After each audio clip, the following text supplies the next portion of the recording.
ഹരിതം TV ചാനലിലേക്ക് എല്ലാ പ്രേക്ഷകർക്കും സ്വാഗതം. ഇന്ന് വിചിന്തനം ചെയ്യുന്നത് 2026 സെപ്റ്റംബർ മാസ ഫലം. അത് കുംഭം രാശിക്കാരായിരിക്കുന്ന അവിട്ടം, ചതയം, പൂരുട്ടാതി എന്നീ നക്ഷത്രക്കാരുടെ വിവരങ്ങളാണ് പറയുന്നത്. ഈ നക്ഷത്രക്കാരെ സംബന്ധിക്കുന്നിടത്തോളം ഏറ്റവും പ്രധാനപ്പെട്ട കാര്യം എന്ന് പറയുന്നത് സെപ്റ്റംബർ മാസത്തിൽ അതീവ ജാഗ്രതയും ശ്രദ്ധയും ഒക്കെ ആവശ്യമാണ്. എന്നിരുന്നാലും ഭാഗ്യസ്ഥാനത്ത് ഭാഗ്യാധിപനായിരിക്കുന്ന ശുക്രൻ പൂർണ്ണ ബലവാനായിട്ട് രാജയോഗപ്രദനായിട്ട് നിൽക്കുന്നു. അത് വളരെ ശ്രദ്ധിക്കപ്പെടുന്ന, വളരെ നേട്ടങ്ങൾ കൊണ്ടുത്തരുന്ന, സമ്പത്ത് കൊണ്ടുത്തരുന്ന, തേജസ് കൊണ്ടുത്തരുന്ന, പ്രസിദ്ധി കൊണ്ടുത്തരുന്ന, ധനം കൊണ്ടുത്തരുന്ന, തൊഴിൽ വിജയങ്ങൾ കൊണ്ടുത്തരുന്ന, നല്ല സുഹൃത്തുക്കളെ കൊണ്ടുത്തരുന്ന, നല്ല ജീവിത പങ്കാളിയെ കൊണ്ടുത്തരുന്ന ഒരു നല്ല രാജയോഗപ്രദനായിട്ടാണ് ആ ശുക്രൻ തൻ്റെ സ്വന്തം ക്ഷേത്രമായ തുലാം രാശിയിൽ, ഈ കുംഭം രാശിക്കാരുടെ ഭാഗ്യസ്ഥാനമാണത്, അവിടെ സ്ഥിതി ചെയ്യുകയാണ്. അപ്പോൾ ആ ശുക്രനെ മുക്കാൽ ദൃഷ്ടിയോടുകൂടി വ്യാഴം ദീക്ഷിക്കുന്നുണ്ട്. വ്യാഴത്തിന്റെ ദൃഷ്ടി കൂടി ഉള്ളതിനാൽ ദൈവാധീനവും ഭാഗ്യവും ഒരുപോലെ ഒത്തുവന്നിരിക്കുന്ന ഒരു മാസമാണ്. വളരെയധികം കഷ്ടതകളിലും നഷ്ടങ്ങളിലും ദുഃഖങ്ങളിലും ദുരിതങ്ങളിലും ഒക്കെ പെട്ട് ആരോഗ്യ പ്രശ്നങ്ങളും ഒക്കെ ഉണ്ടായിരിക്കുന്ന ഒരു സമയമാണ് കുംഭം രാശിക്കാർ. എന്നാൽ അതിൽ നിന്നെല്ലാം കരകയറുവാൻ ഏറ്റവും ഉത്തമമായിരിക്കുന്ന സമയം. ഗൃഹസംബന്ധമായിട്ടോ വാഹന സംബന്ധമായിട്ടോ വലിയ കടങ്ങളുള്ളവർക്ക് അത് വീടുന്നതിനുള്ള സമയം.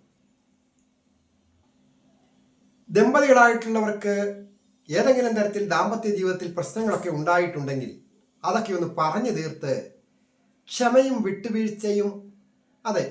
വിട്ടുവീഴ്ചയോടും കൂടി വേണം. എങ്കിൽ മാത്രമേ അത് പ്രശ്നം പറഞ്ഞ് പരിഹരിക്കാൻ പറ്റുകയുള്ളൂ. തുടങ്ങുമ്പോഴേ ദേഷ്യപ്പെട്ടാൽ എങ്ങനെ പരിഹരിക്കപ്പെടും? അതുകൊണ്ട് വളരെ ശ്രദ്ധയോടുകൂടി ദാമ്പത്യ ജീവിതത്തിൽ ഐശ്വര്യം തിരിച്ചു വരുവാൻ യോഗമുള്ള ഒരു സമയം. തൊഴിൽപരമായ അഭിവൃദ്ധികളൊക്കെ വന്നു ചേരും. അതായത് തൊഴിൽ സ്ഥാനത്തിന്റെ അധിപനായിരിക്കുന്ന ചൊവ്വ പ്രവൃത്തികാരകൻ കൂടിയാണ്. ആ ചൊവ്വ ഭാഗ്യസ്ഥാനമായ 5-ാമിടത്ത് പൂർണ്ണ ബലവാനായിട്ട് നിൽക്കുമ്പോൾ 5-ാം ഭാവാധിപത്യം കൂടിയുള്ള ആ ബുധൻ നിവൃത്തി സ്ഥാനത്തൊക്കെ നിൽക്കുന്നു. വിദ്യാർത്ഥികൾക്ക് വിദ്യാവിജയങ്ങൾ വന്നു ചേരുന്നതിനും, ടെസ്റ്റുകൾ എഴുതി പാസ്സാകുന്നതിനും, ഇന്റർവ്യൂവിൽ പാസ്സാകുന്നതിനും, ജോലി ലഭിക്കുന്നതിനും, പുതിയതായിട്ട് ജോലി പഠിച്ചിറങ്ങിയ വിദ്യാർത്ഥികൾക്ക് ജോലി കിട്ടുക, അതൊരു വലിയ കാര്യമാണ്. അങ്ങനെ ഉള്ളവർക്ക് ജോലി കിട്ടുന്നതിനും, ഏതെങ്കിലും തരത്തിലൊക്കെ കഷ്ടകാലം കൊണ്ടും സമയദോഷം കൊണ്ടും ശത്രുതാദോഷം കൊണ്ടും ഒക്കെ തൊഴിൽ നഷ്ടപ്പെട്ട് നിൽക്കുന്ന വ്യക്തികൾക്ക് തൊഴിൽ ലഭിക്കുവാൻ യോഗമുണ്ട്. ഓരോ തരത്തിലാണ് തൊഴിൽ രംഗത്ത് ഇന്ന് മത്സരങ്ങൾ പോലെ തന്നെ ശത്രുത വളർന്നു വന്നുകൊണ്ടിരിക്കുന്നു. ശത്രുക്കൾ പലതരത്തിലുള്ള കുൽസിത ബുദ്ധികൾ ഉപയോഗിക്കും. വഴിപാടുകളും പ്രാർത്ഥനകളും, അതുപോലെ തന്നെ മേലധികാരികളെയും സഹപ്രവർത്തകരെയും കീഴ് ജീവനക്കാരെയും ഒക്കെ സ്വാധീനിച്ച് കുൽസിത ബുദ്ധി ഉപയോഗിച്ച് സഹപ്രവർത്തകർക്ക് ദോഷമുണ്ടാകുന്ന രീതിയിലുള്ള പ്രവർത്തികൾ വാക്കുകൊണ്ടും ഒക്കെ ഉണ്ടാകാം. അങ്ങനെയൊക്കെ ജോലി നഷ്ടപ്പെട്ടവർക്ക് ജോലി ലഭിക്കുവാൻ യോഗമുണ്ട്. അധ്യാപകർക്കും മറ്റ് ഉദ്യോഗാർത്ഥികളായിരിക്കുന്നവർക്ക്, ഗവൺമെന്റ് ജീവനക്കാർക്കും ഒക്കെ വളരെ നല്ലതാണ്.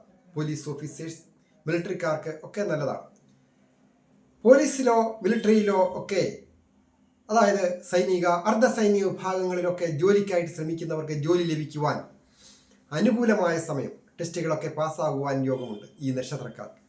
അതുപോലെ യോഗമാണ് ആ ചൊവ്വ. അത് നല്ല ആനുകൂല്യങ്ങൾ തരും. സംസാരവും നയവും ഒക്കെ ഉപയോഗിച്ച് മറ്റുള്ളവരെ വശീകരിക്കുവാൻ സാധിക്കുന്ന സമയം. എന്നാൽ പ്രണയിക്കുന്നവർക്ക് പ്രണയ ഭംഗമുണ്ടാകുന്നതിനും അതുമൂലം മാനാപമാനങ്ങളോ അവിഖ്യാതികളോ ഒക്കെ വന്നുപെടുന്നതിനും ഒക്കെ സൂചനയുള്ളതിനാൽ എതിർ ലിംഗക്കാരുമൊക്കെ ആയിട്ട് ഇടപെടുന്നതിൽ അതീവ ജാഗ്രത ആവശ്യമാണ്. വിദേശത്ത് പോകണമെന്ന് ആഗ്രഹിക്കുന്നവർക്ക് അനുകൂലമായ സമയം. അതുപോലെ തന്നെ വിദേശ ധനം കൈകാര്യം ചെയ്യുവാൻ യോഗമുണ്ട്. അത് ഈ വ്യക്തികൾ തന്നെ വിദേശത്ത് പോകണമെന്നില്ല. വിദേശത്ത് ഇരിക്കുന്നവർ അയച്ചിരുന്ന പണം, അതായത് ഇവിടെ ഇരുന്ന് ജോലി ചെയ്യുകയോ ഏതെങ്കിലും തരത്തിൽ ജോലി ചെയ്യുകയോ, കുടുംബാംഗങ്ങൾ വിദേശത്ത് ആയിരിക്കെ അങ്ങനെ ധനം വന്നു ചേരുവാനും ഒക്കെ യോഗമുണ്ട്. കലാകാരന്മാരായിരിക്കുന്നവർക്കും വളരെ അനുകൂലമാണ്. ഏറ്റവും പ്രധാനമായിട്ട് ദേവീക്ഷേത്ര ദർശനം നടത്തി പ്രാർത്ഥിക്കുന്നതോടൊപ്പം ശാസ്താവിന് നീരാജനം പോലെയുള്ള വഴിപാടുകളൊക്കെ കഴിക്കുക. ശനി ദോഷങ്ങളൊക്കെ മാറുവാൻ ഉത്തമമാണ്. കൂടാതെ മഹാദേവന് ജലധാര പോലെയുള്ള വഴിപാടുകൾ കൂടി ചെയ്താൽ എല്ലാവിധ ഐശ്വര്യങ്ങളും വന്നു ചേരും. ഞാൻ ഹരികുമാർ, ദേവി ജ്യോതിഷാലയം, കാവുംപടി, മണർകാട്, കോട്ടയം. ഈ ചാനൽ പേരും നക്ഷത്രവും ചേർത്ത് കമൻറ്റ് ചെയ്യുകയും സബ്സ്ക്രൈബ് ചെയ്യുന്നവർക്കും വേണ്ടി പ്രത്യേകം പ്രാർത്ഥിക്കുന്നതാണ്. നിങ്ങളുടെ വിഷയം എന്തുമാകട്ടെ, ഞാൻ നിങ്ങൾക്ക് വേണ്ടി പ്രാർത്ഥിക്കാം. നിങ്ങളുടെ പേരും നക്ഷത്രവും കമൻറ്റ് ചെയ്യുന്നതോടൊപ്പം നിങ്ങളുടെ വിഷയങ്ങൾ കൂടി രേഖപ്പെടുത്തുക. ഓരോരുത്തരുടെയും വ്യക്തിപരമായ കാര്യങ്ങൾ അറിയുവാൻ നേരിട്ട് വരികയോ ഫോൺ വിളിച്ച് ചോദിക്കുന്നതിനും അവസരമുണ്ട്. ഗ്രഹനില നോക്കുന്നതിനും അങ്ങനെയുള്ള കാര്യങ്ങൾക്കൊക്കെ നല്ല അവസരമുണ്ട്. എല്ലാവർക്കും നന്മ വരുവാനായിട്ട് പ്രാർത്ഥിക്കും.